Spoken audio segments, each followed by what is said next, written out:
and clinical implications.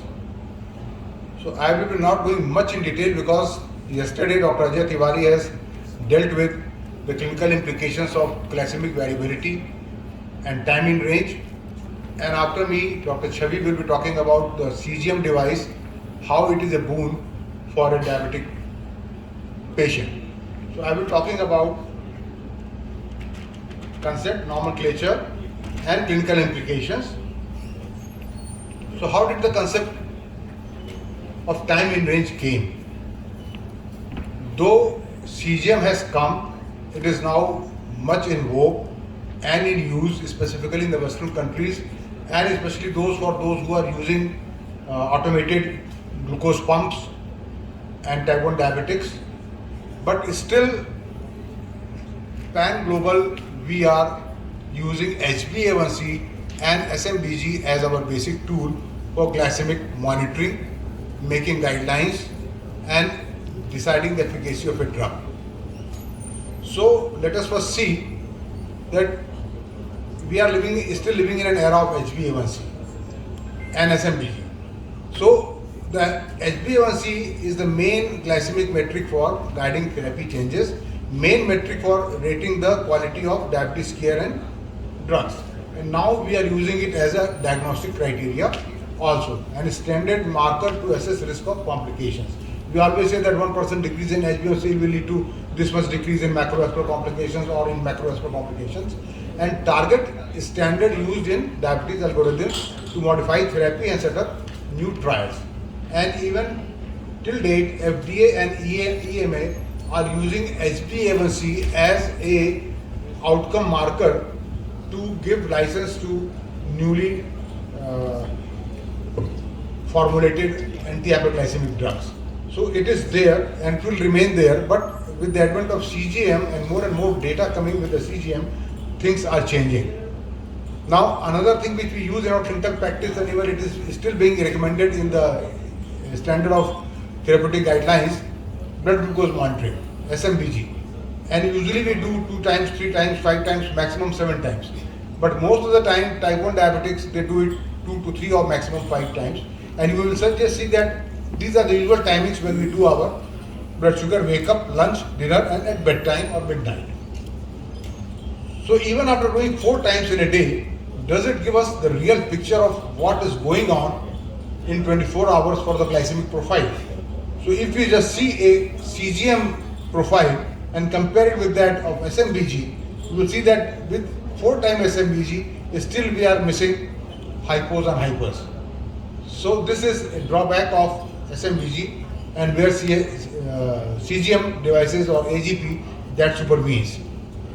And then later on we came to know that with the same HbA1c, different individuals can have different glycemic pattern. So the 2 individuals having the same A1c of 7.5, you can see the 24-hour glycemic variability and fluctuations.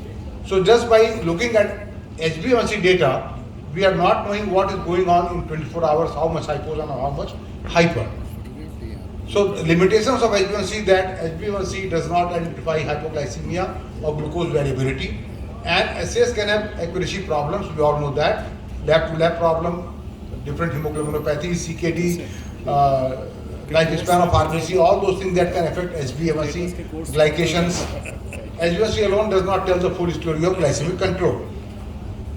So the concept of time in range came with use of and more data coming on from the CGM devices. So what is time in range? So time in range refers to the percentage of time that a person spends with their blood glucose levels in a target range. This target range can be different for different subsets of population. For type 1 or type 2 or pregnant women, you can have different time in range. But the main thing is that for 24-hour period, how much time the person is having that blood glucose within that range. Normally, for a type 2 diabetes, we take that range from 70 to 180. Why we take that, I will come in the later slides. But this is the range, and we want that maximum number of times the patient should remain within 70 to 180, not go below 70 or in hypos, or not go above 180 or in hyper. So that is what is time in range. Above 180 or above the range, it is time above range, and below 70 is time below range. And what we want from our CGM data or the graph, that this plotting should be flat, narrow and in range. What in short we call it as FNIR. You can just see that it is lot of excursions. We want it to be flat, narrow and in range. This is much more flatter than the previous one, but we want that to be ideal one, more flat and more narrow.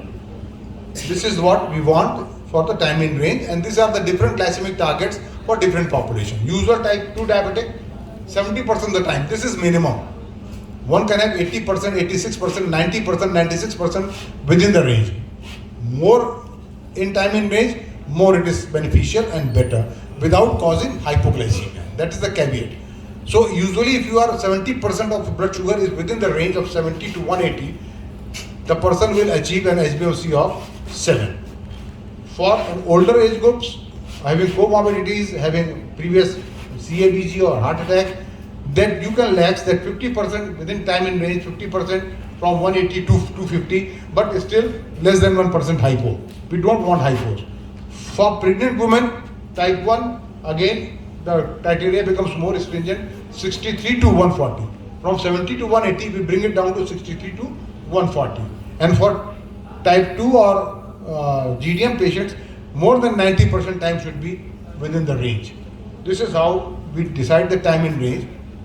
And if we compare HbA1c to time in range, number one is that HbA1c evaluates single HbA1c level, while the time in range evaluates continuous glucose levels. This is one, this is dynamic.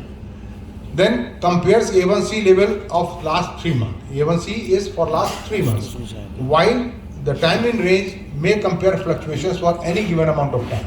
Within 24 hours, last 48 hours you can compare. A1C does not capture hypoglycemia or hyperglycemia, while time in range captures both.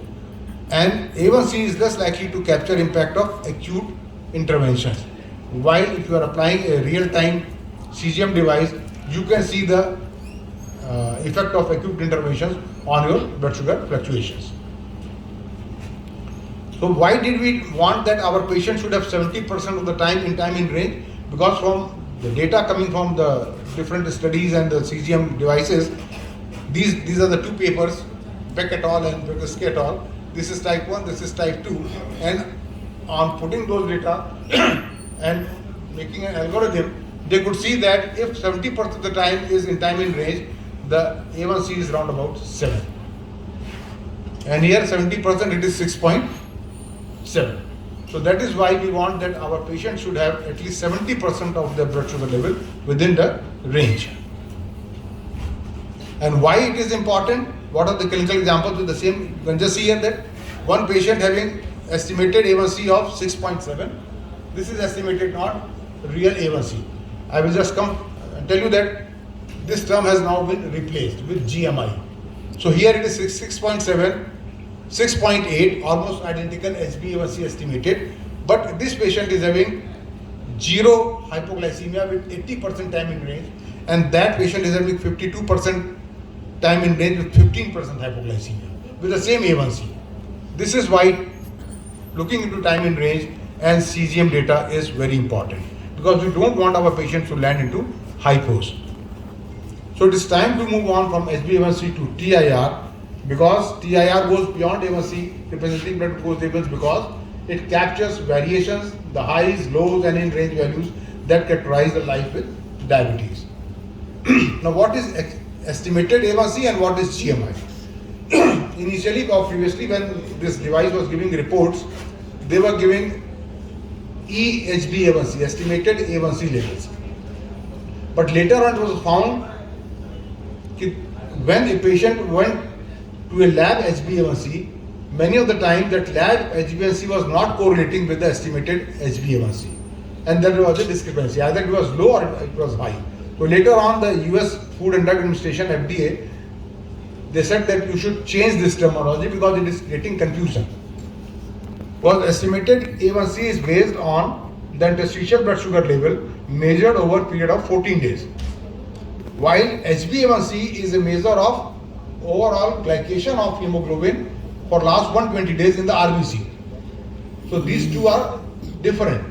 Estimated A1c is giving 14 days result, and that is giving 3 months result. So it may not tally. So they change this to glucose management indicator. So they now report it as GMI. It is 6.7, 6.8 GMI. So it should be not taken as.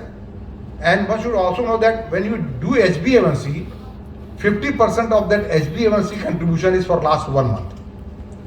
It is not linear glycation for last 3 months. The maximum 50% value comes from last 1 month. So if you are giving a very good intervention treatment, insulin or something, then within coming 1 month, you may have maximum fall in the HbA1c. Because last 1 month is giving 50% contribution and last previous 2 months is giving 50% contribution. So GMI is not intended to approximate A1C as closely as possible. Why? Because there is a glycation gap. These are the 3 metrics which we use in CGM: average glucose, estimated A1C, and now GMI. It all depends upon the glucose exposure. So in CGM, the glucose exposure is for usually 14 days, while in HbA1c it is for 120 days. So those are, and this is actual glucose exposure, not we are measuring the glucose exposure of RBC. तो फर्क क्या है कि this is more approximating your glycemic status, GMI, because you are measuring glucose in the interstitial tissue, while HbA1c is an indirect measurement of measuring glycation of the hemoglobin. So that is not a true indicator, and that may be affected by so many factors. So let me skip that. So these are the factors that alter HbA1c in the individual patients and may lead to differences in GMI.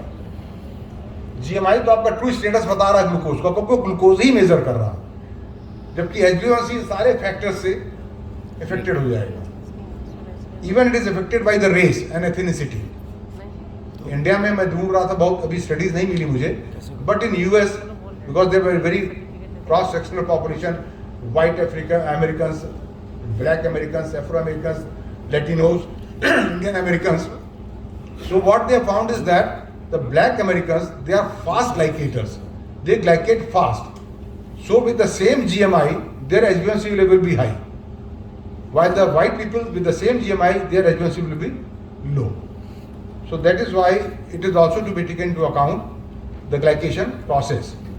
So comparing A1C and GMI, if difference between HbA1c and GMI is stable, you are doing CGM repeatedly and finding any HbA1c also repeatedly in the lab, and the difference between the A1C and GMI is stable, and if your A1C is more than GMI, it means that person is a fast glycator.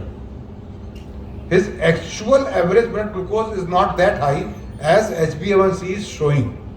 So in that patient, if you are going to intensify the treatment, the patient may land into hypo. While if the A1C is less than GMI, then you can go for more aggressive therapy. And if this difference between A1C and GMI is not stable, it is fluctuating, then you should look for some new comorbid conditions, advanced kidney disease or advanced liver disease. Should look for that. Why it is fluctuating so much? Few nomenclatures which we see on a CGM report and which is always very confusing. One is average glucose, another is the standard deviation, and coefficient of variability. So what is average glucose? It is the average of, say, 24 hours you are measuring the glucose every 1 to 5 minutes. Then of all the reading, what is the average or what is the mean? That is the average glucose, and it can also indicate if the mean is lower, it will indicate that the person may have hypos. Many experts look for a mean glucose of less than 154, which corresponds to HbA1c of 7. 154 corresponds to HbA1c of 7. So many people will look for an average glucose of 154. The other thing is, can anybody of you tell what is the mean average glucose in a non-diabetic? एक healthy individual में mean average glucose क्या होता है? 84 to 90. It is approximately 100, 84 to 90. corresponding to A1C of 5.7, So there is a point. which is the cutoff point for pre-diabetes. So The cutoff for diagnosing diabetes is HbA1c of 6.5 and this will correspond to mean average glucose of 135. अब दूसरा आता है standard deviation. एक तो आपका average glucose आ गया. अब उस एवरेज ग्लूकोज से आपका शुगर कितना ऊपर कितना नीचे डेविएट करता है 24 आवर्स में. That is the standard deviation and some call it as a variation और glycemic variability. The goal is the lowest standard deviation possible. और एक हेल्दी इंडिविजुअल में जो डेविएशन होता है दैट इज 20 और बिलो. तो अगर एवरेज मीन ग्लूकोज एक हेल्दी इंडिविजुअल का 100 है तो उसका मिनिमम ब्लड शुगर 80 तक जाएगा, मैक्सिमम 120 तक जाएगा. ये वेरिएबिलिटी रहेगी उसकी. एक डायबिटिक इंडिविजुअल में हम लोग ट्राई करते हैं कि ये कितना रहेगा. That will calculate by coefficient of variation. इसमें हम क्या करते हैं कि we take two things into consideration, the standard deviation and the mean average glucose. These two things are taken into care and we divide the standard deviation by the mean glucose and multiply it by 100. For example, if the standard deviation is 50 and the average glucose is 150, so 50 by 150 multiplied by 100, it will be 33. So mostly we want that the coefficient of variation should be 33 and below. It can go up to 20, it can go up to 16. क्योंकि healthy individual में it is 20 or below, but should not exceed 33. और जितना coefficient of variation नीचे जाएगा आपको सतर्क रहना है कि इस पेशेंट को हाइपोस के चांसेस भी ज़्यादा हो सकते हैं. Now clinical implications. This is a patient, Arjun, and I will show you his CGM data of 3 days or 3 events. This is the first event where you can say this was done by the Dexcom machine, and here you can see the time in range is 56%, which should be at least 70%. Time below range is 13.5, we should not be more than 4 or 5%. So he is going lot of hypos. The standard deviation is 51%, and his coefficient of variation is 41. So it's much higher than 33. So variation is high. So high variation may also have hypos because this variation is high because patient is having lots of hypos and also having hyper. Now another occasion, this is the profile. Another day there is a low variability. CV is only 29, and you can see that average mean glucose is 123. Standard deviation is 36, and CV is 29. And this is the third day, the best day of his average 107, standard deviation only 15, CV is 14, less than 20%. Just see the curve, flat, narrow and in range. This is what we want to achieve, and this we can only assess and have view when we use a CGM device. So we should not refrain from using this wonderful device in patients who are constantly complaining about symptoms of hypos which is not documented. Either they don't have glucometer or they do not have proper access to the device. They are living alone, but they are giving you complaint, but when they come with the lab report it is 320, 260, but it is giving you that symptoms of hypos. Best thing is to apply a CGM, see the AGP, see the coefficient of variation, variability and all that, and then you can alter either his oral drugs, those drugs which have got minimal fluctuations, or the insulin can be changed from say premix or that type of insulin to a more advanced basal insulin with regular insulin. So with the right approach, right picture in mind, with the CGM device and right intervention, we can have a least variability, least hypos and maximum TIR. Thank you so much.